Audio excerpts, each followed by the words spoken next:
অন্তর্বর্তী সরকারের জন্য সাইবার নিরাপত্তা সহ বিভিন্ন কালো আইনের পক্ষে দাঁড়ানোর সুযোগ নেই, এই মন্তব্য করেছেন আইন উপদেষ্টা ডক্টর আসিফ নজরুল। আর আর্থিক খাতের উপর মানুষের আস্থা ফিরিয়ে আনাকে চ্যালেঞ্জ হিসেবে দেখছেন উপদেষ্টা ডক্টর সালেউদ্দিন আহমেদ। তবে প্রতিষ্ঠানগুলোই দ্রুত শৃঙ্খলা ফিরিয়ে কেলেঙ্কারিতে জড়িতদের বিরুদ্ধে ব্যবস্থা নেওয়া হবে বলে জানিয়েছেন তিনি। বৃহস্পতিবার রাতে শপথ নেন অন্তর্বর্তী সরকারের প্রধান ডক্টর মোহাম্মদ ইউনূস সহ 14 উপদেষ্টা। শনিবার সচিবালয়ে অফিস করেন বিভিন্ন মন্ত্রণালয়ের দায়িত্বপ্রাপ্ত উপদেষ্টারা। এদিন সকালে আইন বিচার ও সংসদ বিষয়ক মন্ত্রণালয়ের উপদেষ্টা ডক্টর আসিফ নজরুল কথা বলেন নতুন পরিকল্পনা নিয়ে। এক প্রশ্নের জবাবে সাইবার নিরাপত্তা সহ বিতর্কিত বিভিন্ন আইনের ব্যাপারে সরকারের অবস্থান তুলে ধরেন তিনি। কোনো ধরনের খারাপ আইন কোনটার আপনার সংস্কার করা প্রয়োজন, কোনটা বাতিল করা প্রয়োজন, সেটা আমরা সুচিন্তিতভাবে পদক্ষেপ নেওয়ার চেষ্টা করব। আপনি সাইবার নিরাপত্তা আইনে তো আমিও আসামি ছিলাম, কাজে বুঝতে পারছেন সাইবার নিরাপত্তা আইনকে ভালোবাসার তো কোনো কারণ নাই আমার। দুপুরে আইন মন্ত্রণালয়ে আসেন উপদেষ্টা ডক্টর সালেউদ্দিন আহমেদ। আর্থিক প্রতিষ্ঠানগুলোর উপর মানুষের আস্থা ফেরানো নিয়ে কাজ শুরু করার কথা জানান তিনি। বলেন অনিয়মের ব্যাপারেও ব্যবস্থা নেওয়া হবে। অভিযোগ আছে কিছু টাকা বাইরে পাচার হয়ে গেছে। আচ্ছা, সেটা আমরা জানি, ওটা তো প্রসেস আছে, তথ্য লাগবে, তবে যাদের সাথে যোগাযোগ করে এটা করতে আমরা করব। বাংলাদেশ ব্যাংকের গভর্নরের পদত্যাগ বিষয়ে সবার সঙ্গে কথা বলে সিদ্ধান্ত নেওয়া হবে বলেও জানান ডক্টর সালেউদ্দিন আহমেদ। শাহাদাত স্বপন, ইন্ডিপেন্ডেন্ট নিউজ, ঢাকা। কোটা আন্দোলনে প্রাণ দেয়া আবু সাইদের বাড়িতে গেলেন অন্তর্বর্তী সরকার প্রধান ডক্টর মোহাম্মদ ইউনূস। এ সময় তার কবর জিয়ারতের পর সমবেদনা জানান স্বজনদের। বলেন জাতি, ধর্ম, বর্ণ নির্বিশেষে আবু সাইদ সবার ঘরের সন্তান। যে স্বপ্ন নিয়ে তিনি জীবন দিয়েছেন তা বাস্তবায়ন করা হবে। পীরগঞ্জের বাবনপুরে আবু সাইদের বাড়ি। শনিবার বেলা 11টার দিকে সেখানে যান অন্তর্বর্তী সরকারের প্রধান ডক্টর মোহাম্মদ ইউনূস। তার সঙ্গে ছিলেন তথ্য প্রযুক্তি মন্ত্রণালয়ের উপদেষ্টা নাহিদ ইসলাম। এ সময় নিহত সাইদের কবর জিয়ারত করেন তিনি। কিছুক্ষণ দাঁড়িয়ে থাকেন নীরবে। পরে যান সাইদের স্বজনদের কাছে, দেন তার পরিবারের পাশে থাকার আশ্বাস। এ সময় ডক্টর ইউনূস বলেন জাতি, ধর্ম, বর্ণ নির্বিশেষে সবার পরিবারের সন্তান আবু সাইদ। এছাড়া বিশৃঙ্খলা ও ধর্ম নিয়ে বাড়াবাড়ি বন্ধের আহ্বানও জানান তিনি। হিন্দু পরিবার হোক, মুসলমান পরিবার হোক, বৌদ্ধ পরিবার হোক, সবার ঘরের সন্তান এই আবু সাইদ। কাজেই আপনারা খেয়াল রাখবেন যে কোথাও কোনো গোলযোগ যেন না হয়, কেউ ধর্ম নিয়ে কথাবার্তা না বলে, কারণ আমরা এই মাটিরই সন্তান। আরও বলেন আমরা সবাই বাংলাদেশি, বাংলাদেশকে রক্ষা করতে হবে আবু সাইদদেরই, তাই পাশে থাকতে হবে তার পরিবারের। আবু সাইদের মা সবার মা এবং সবার মা আবু সাইদের মা, কাজে তাকে রক্ষা করতে হবে, তাদের বোনদের রক্ষা করতে হবে, তাদের ছেলে ভাইদের রক্ষা করতে হবে, সবাই মিলে করে। এটা এক বাংলাদেশ, দুই বাংলাদেশ নেই, এটা আবু সাইদের বাংলাদেশ। পরিবারের পক্ষ থেকে সাইদকে বীরের মর্যাদা দেওয়ার পাশাপাশি দোষীদের শাস্তির দাবি জানানো হয়। 16 জুলাই কোটা আন্দোলনে বিক্ষোভের সময় সংঘর্ষে গুলিতে নিহত হন বেগম রোকেয়া বিশ্ববিদ্যালয়ের ইংরেজি বিভাগের 4র্থ বর্ষের শিক্ষার্থী আবু সাইদ। Independent News. আওয়ামী লীগ সরকারের পতনের পর থেকে বিভিন্ন স্থানে হিন্দু সম্প্রদায়ের বাড়িঘর, ব্যবসা প্রতিষ্ঠান ও উপাসনালয়ে হামলার প্রতিবাদে শাহবাগে দ্বিতীয় দিনের মতো বিক্ষোভ করেছে হিন্দু জাগরণ মঞ্চ। বিকেলে শাহবাগ মোড়ে অবস্থান নিয়ে সড়ক অবরোধ করেন বিক্ষুব্ধরা। সংখ্যালঘুদের নিরাপত্তা, সংখ্যালঘু মন্ত্রণালয় গঠন, সুরক্ষা আইন প্রণয়ন সহ বিভিন্ন দাবি জানান আন্দোলনকারীরা। নারীদের নিরাপত্তা নিশ্চিত করা এবং ধর্মীয় নানা আয়োজন নির্বিঘ্নে আয়োজন করতে সবাইকে এগিয়ে আসার আহ্বানও জানান তারা। একই সাথে সীমান্ত এলাকায় যেসব সংখ্যালঘুর ঘরবাড়ি ছাড়ার খবর পাওয়া গেছে তাদেরকে ফিরিয়ে এনে পুনর্বাসনের দাবিও জানান বিক্ষোভকারীরা। তাদের অবস্থানের কারণেই শাহবাগ মোড় ও এর আশপাশের এলাকায় যানবাহন চলাচল বন্ধ হয়ে যায়।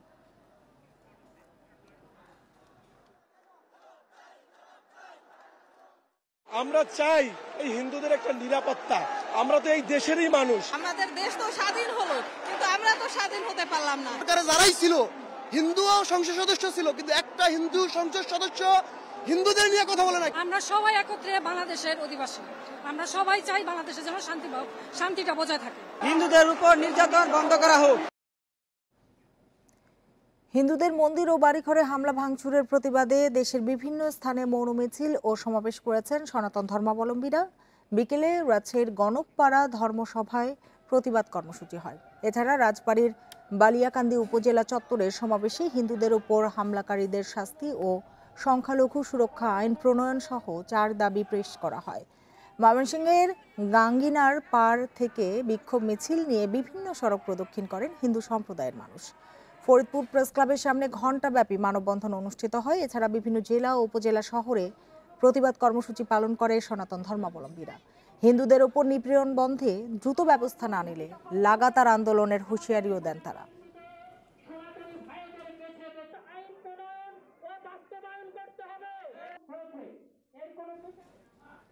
শিক্ষার্থী আইনজীবীদের বিক্ষোভের মুখে পদত্যাগ করেছেন প্রধান বিচারপতি ওবায়দুল হাসান। ভারপ্রাপ্ত প্রধান বিচারপতি দায়িত্ব পেতে পারেন আপিল বিভাগের বিচারপতি আশফাকুল ইসলাম, তবে তার নিয়োগ এখনো চূড়ান্ত হয়নি বলে জানিয়েছে আইন মন্ত্রণালয়। ভারপ্রাপ্ত প্রধান বিচারপতি হিসেবে আশফাকুল ইসলামের নিয়োগেরও বিরোধিতা করেছে ছাত্ররা। এর আগে সকালে সুপ্রিম কোর্টে ফুল কোর্ট মিটিং ডাকলেও শিক্ষার্থী আইনজীবীদের বিক্ষোভের মুখে মিটিং স্থগিত করেন সদ্য পদত্যাগকারী প্রধান বিচারপতি ওবায়দুল হাসান। বেলা 1টার দিকে জানা যায় প্রধান বিচারপতি পদত্যাগের নীতিগত সিদ্ধান্ত নিয়েছেন। পরে বেলা 2টার দিকে আন্দোলনকারীরা হাইকোর্ট এলাকা থেকে চলে যান। আপিল বিভাগ ও হাইকোর্টের বেশ কয়েকজন বিচারপতির পদত্যাগের দাবিও তাদের। গত বছরের 26 সেপ্টেম্বর দেশের 24তম প্রধান বিচারপতি হিসেবে শপথ গ্রহণ করেন বিচারপতি ওবায়দুল হাসান।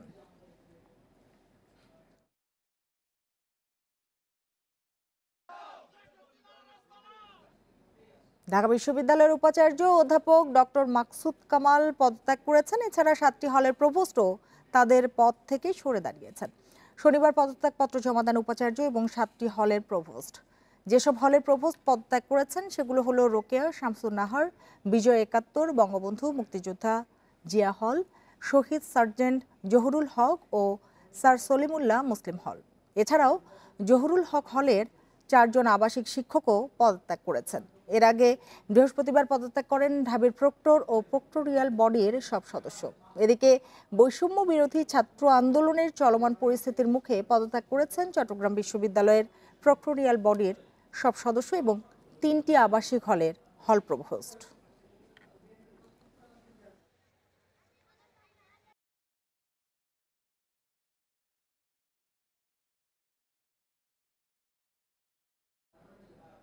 নরসিংদীতে ট্রাফিক নিয়ন্ত্রণের সময় একটি প্রাইভেট কারে তল্লাশি চালিয়ে নগদ ৮৮,৫০,০০০ টাকা সহ 3 জনকে আটক করেছে শিক্ষার্থীরা। দুপুরে সদর উপজেলার ঢাকা সিলেট মহাসড়কের শাহে প্রতাপ মোড় এলাকায় এ ঘটনা ঘটে। শিক্ষার্থীরা জানান, ট্রাফিক নিয়ন্ত্রণের সময় ওই প্রাইভেট কারটি থামিয়ে চালক জুলহাস মিয়া এবং 2 যাত্রী মনির হোসেন ও রাসেল আহমেদের সাথে কথা বলেন তারা। সন্দেহ হলে প্রাইভেট কারে থাকা 2টি ব্যাগে তল্লাশি করে টাকা পান তারা। পরে শিক্ষার্থীরা আনসার ও সেনাবাহিনীর সদস্যদের খবর দেন। টাকার উৎস জানতে চাইলে কোনো সদুত্তর দিতে পারেনি আটক ব্যক্তিরা। টাকার মালিকানা নিশ্চিত না হওয়া পর্যন্ত উদ্ধারকৃত টাকা জেলা ট্রেজারিতে সংরক্ষণ করা হবে বলে জানিয়েছেন আনসার ভিডিপির জেলা কর্মকর্তা জাহিদুল ইসলাম।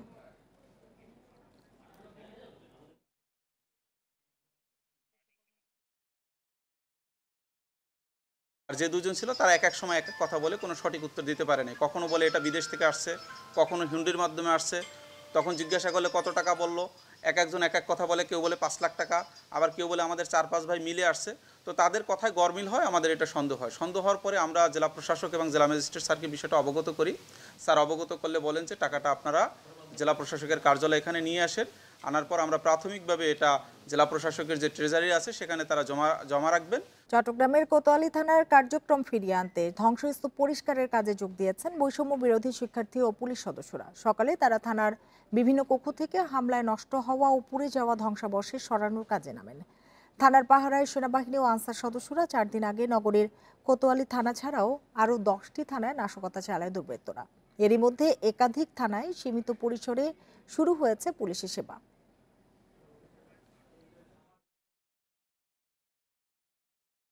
এটা একটা ধ্বংসস্তূপে পরিণত হয়েছে।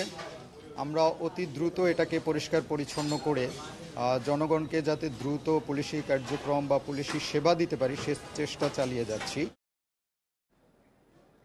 শিল্প কারখানায় গ্যাস সংকট দূর করাই অন্তর্বর্তী সরকারের প্রধান অগ্রাধিকার। পাশাপাশি ক্ষুদ্র শিল্প ঘিরে নতুন পরিকল্পনা নেওয়া হবে। মন্ত্রণালয়ের কর্মকর্তাদের সাথে বৈঠক শেষে এসব কথা জানিয়েছেন অন্তর্বর্তী সরকারের শিল্প বিষয়ক উপদেষ্টা আদিলুর রহমান খান। এছাড়া দুর্নীতির বিরুদ্ধে জিরো টলারেন্স নীতি গ্রহণের কথাও জানান তিনি। দীর্ঘদিন ধরেই শিল্প কারখানায় চাহিদা মতো গ্যাস না পাওয়ার অভিযোগ উদ্যোক্তাদের। গ্যাসের অভাবে বন্ধ হয়ে গেছে অনেক কারখানা। এমন পরিস্থিতিতে শনিবার শিল্প মন্ত্রণালয়ে যান অন্তর্বর্তী সরকারের শিল্প উপদেষ্টা আদিলুর রহমান খান।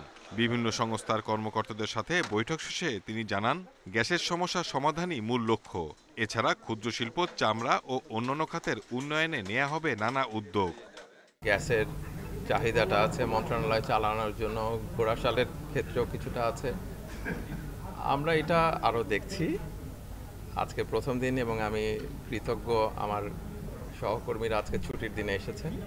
মন্ত্রণালয়ের কোনো কাজে দুর্নীতির বিষয়ে কঠোর অবস্থানের কথাও জানান তিনি।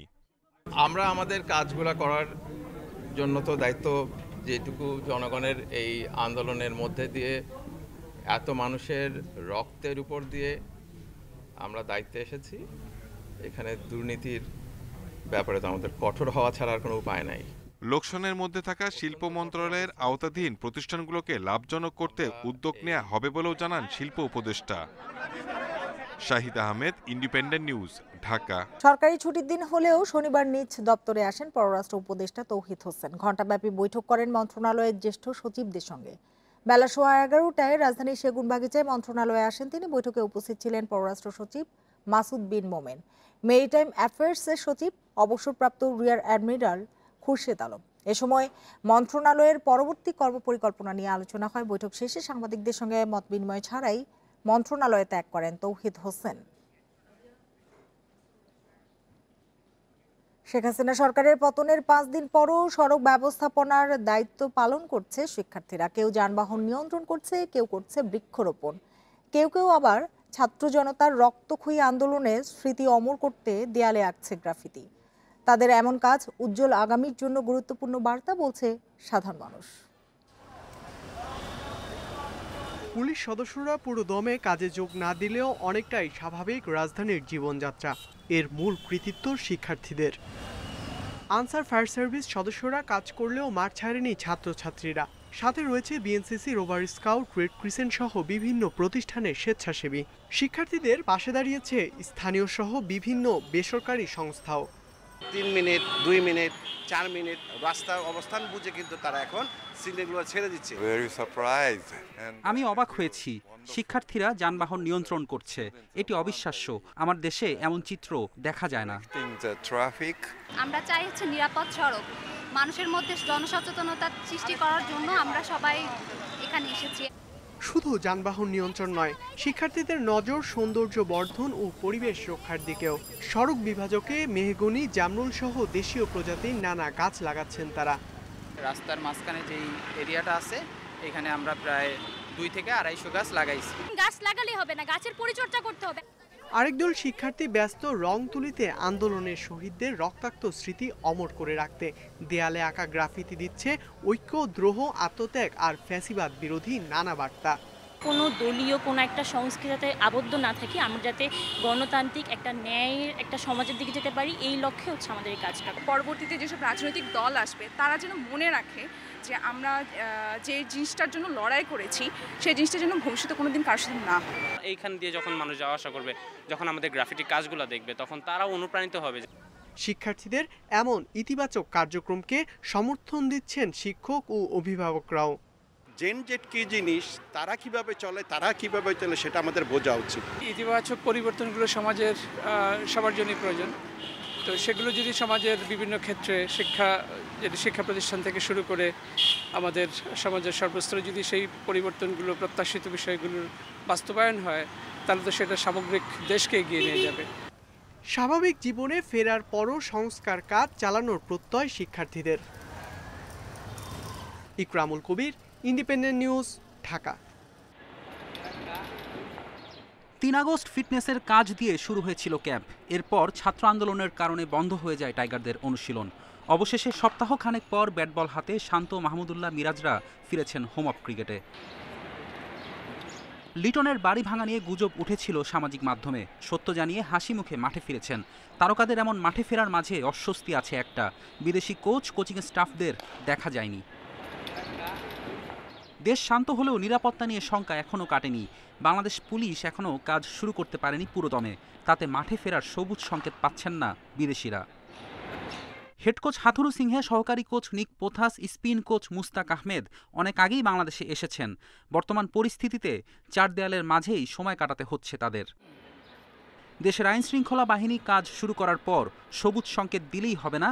যে দেশের কোচ এখানে কাজ করছেন সেখান থেকে পেতে হবে নির্দেশনা।